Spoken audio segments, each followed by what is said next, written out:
पशुधनामध्ये गोचीड, पिसवा, उवा हे चामडीवर असणाऱ्या परजीवी पॅरासाइटचं खूप मोठ्या प्रमाणात प्रादुर्भाव दिसून येत आहे। गोचीड, पिसवावर बरीचशी विषारी औषधं वापरली जातात, पण आता गोचिडामध्ये सुद्धा एक प्रकारचा रेजिस्टन्स येतो आहे।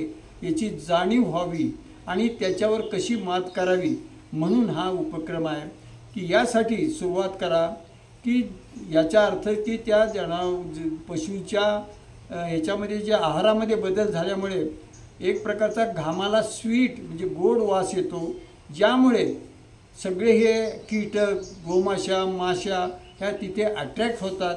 तसेच हे गोचीड पण जास्ती चिटकतात, त्यांना खायला योग्य हे मिळतो।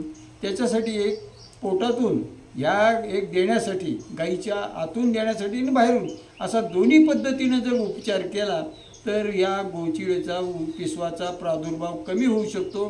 याच्यासाठी काय करायचं, कॅलेडियम सेज्युयम नावाचं होमिओपॅथीचं औषध आहे, ते पोटातून म्हणजे जिभेवर टाकून द्यायचं आणि बाहेरच्या ह्याच्यासाठी लेडमपॉल याचं मदर टिंक्चर, ज्याला अर्क म्हणू किंवा होमिओपॅथीमध्ये त्याला क्यू म्हणतात, हे जर आणलं आणि ते एक 4-5 ml एका अर्ध्या 1 लिटर पाण्यामध्ये जर आपण ते जर ढवळून त्याचं जर हे केलं आणि त्याचा स्प्रे जिथं ते तांबवा, गोचीड, पिसवा वगैरे असतात त्या अंगावर जर मारलं तर एक पहिल्या दिवशी मारलं तर बरेचसे त्याचा पिसवा तर निघूनच जातात आणि गोचिडावर सुद्धा परिणाम होऊन हळूहळू ते गळून पडायला सुरुवात होतात।